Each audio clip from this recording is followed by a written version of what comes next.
يعني في زجاجات إنه في ترى وقال من عندنا نجرب الدلقات راك ما برادي يعني باسبورتنا هنا ني برادي إذا روسنا تنبيك وحالة ساخنة جتشود باسبورتي أركا قبدا نكبه سمية وين انتي ما في على القصد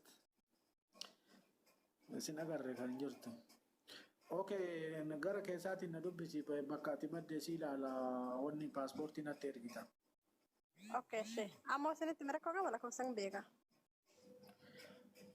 anamma wonni itti ilaalu na bira hin jiru waan ta'eef biiroo deemee أوكي achi ilaala malee asitti fooloo sii deebiseera أشي قالتو ما إيه أدو تك قالتو ما ayye itti fufan maadha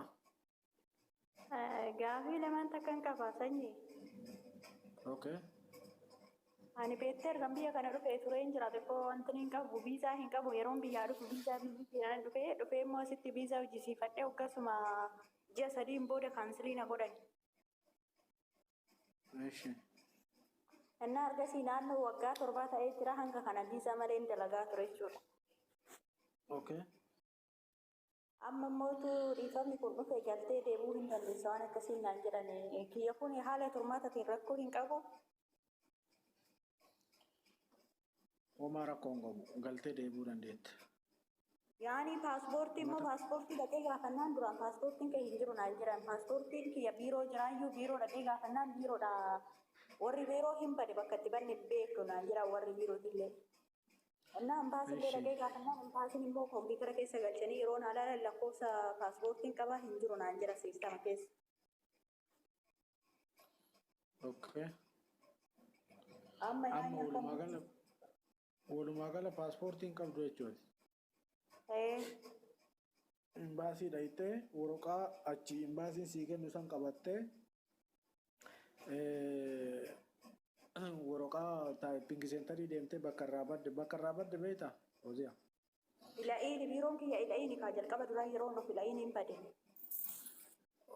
okay achitti taayipingi seentarii bakka naannoo jirtu deemtee al'aini eega badde mumkin fiizaan kee al'aini waan ta'eef abdaabiidha al'aini hin jiru abdaabima taayipingi seentarii kamuudha jettee onlaayina sii godhanii achi booda guyyaa 14 sii kennamu saniin biyya galuu dandeessa tikeettii kee murattee. Waraqaa garuu guyyaa tokko naaduma achi baasidha. Imbaasiidha asiidhuma kan taayipingi seentarii dammoo 10 daqiiqa guyyaa 10. Rakkoon qabu jechuudha. Naanni paaspoortii duraan barbaachisee nabii amma garuu waraqaan naa kennama rakkoo hin qabu jechuudha. Ishee baay'ee tokko naa galatoomuu biyya hin galchi taati. Biyya galuu nama sin barbaachisu ufumaa keetii gali maal gootanii dallaala sadaffaa barbaadan hedduu kanatti. Waan akka sin barbaachisu biyya galuu yoo barbaadde dhageeffadhu tikeettii illee asuma guute wanni taayibbii waan nama dhayitanii namni biyya galu kun bar biyya jettanii asirra fili wanna birri isinirratti fayyadame hedduma kanatti dallaala ufumaa dallaala uf nyaachiftanii bar ijoolleen ta'e.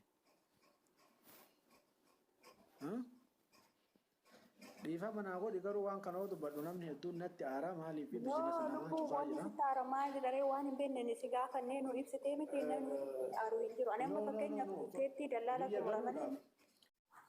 Biyya galuudhaaf mi'aayi nama takka isin hin barbaachisu. Keessaa'uu gisee kana keessa fa'a hin shawwadaminaa hin nyaataminaa birrii keessa. Sii galee. Maal goota taayipingi seentarii waraqaa sii kenna waraqaa sii kenna taayipingi seentarii saniin mana tikeettiin irraa muramu natti argisiiseetta. Yoo inni sitti argisi taayipingi seentarii fi manni tikeettii naannoo tokko wal biraan dhabama. Achiin booda dhayxee ofii keetii paaspoortii keetti kennitee tikeettii yoomitti gabbu'a yoomitti ol ka'a ofii keetii laallattee yoo guyyaa itti gabbuutti murattee birrii isaa kaashii kenniteef tikeettii kee harka qabattee deemta achiin booda. Yoo barbaadan as onlaayinii kanarraa hin dhabamanii natti ergitanis ni ilaaluu danda'a. Guyyaa isaa jechuun yoo guyyaa isaa hin beeyin. Jarri sitti himti. Arabiffaanis ta'ee Ingiliffa afaan dandeettu. Sa'aatii itti eerpoortii seentu, sa'aatii bararaa keetii, waraqaa san qabatteetuma taaksiidhaan gara eerpoortii deemte. Eerpoortii yoo dhayxeetiin jette warra achi dhadhaabatu jira warra uffata adii uffateetiin jedhu san warra adii uffata jalaan surree gurraacha uffatee jiru Oromaa keessana isa kennita koontara haganaa dhaqisiin jedha koontara agarsiisan dhayxee shaantaa kee mazzanattee salaama aleekum gara biyya keetti nagaan mee maaliif nama si barbaachisa? Lubbuu amala alfatteenya wanni nama barbaachisuuf an akkasitti deddeemee hin beeku Amma wanti. isa hombeen isaa fida hozi'a.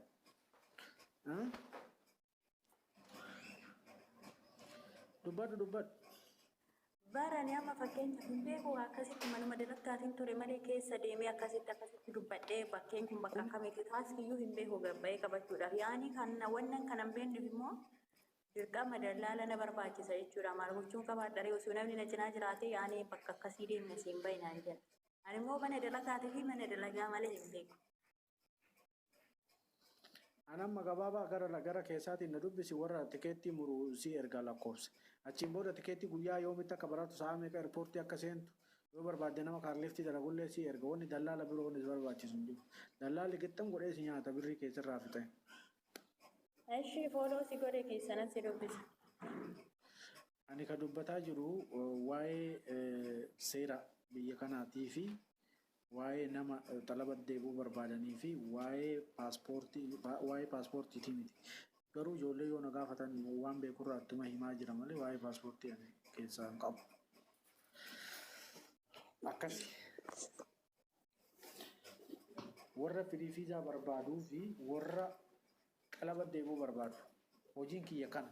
Hojiin dhaabbataan ani ittiin beekamu. Kaleessansi itti qabu. Kan itti gabbaree jiraadhu biyya kanatti. Wanti an dalagu.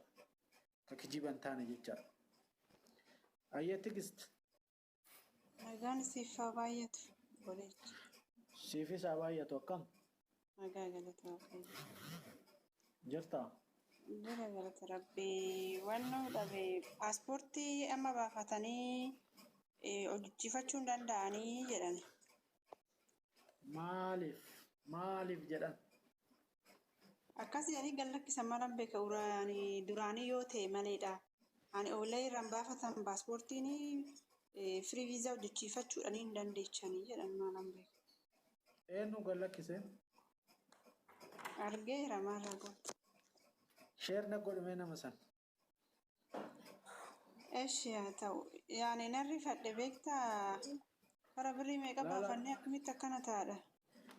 Sheernaa godhume nama akkas jedhu sun sheernaa godhume.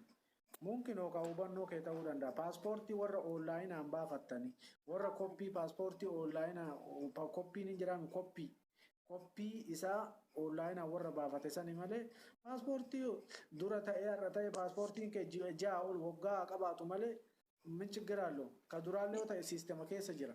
Kana isa osoo hin taane fiizaa dalagattee dalagachuu dandeettaa dalagachuu dandeettuu abbaa sanii miti kan murteessu. Kan murteessu mootummaadha. Yoo mootummaan muwaafaqaa sii kennuu dide fiizaa dalagachuu hin dandeessu. Mootummaan muwaafaqaa sii kenninaan salaamu alaikum abbaan takka si daangessuu hin danda'an. Kana tiktook irraa waanuma argitan hin laalina. Ijoolleen tiktookii kun seera biyya kanaas hin beekan. Watakka waa'ee biyya kanaa akkaataa biyya kanaa mee fakkeenyaaf fudhadhame namni 18-19 ijoolleen kun warri tiktookii kanarra awwaara buusaa jiru warra bara koroonaati as dhufe warra 22-23 dhufe ufii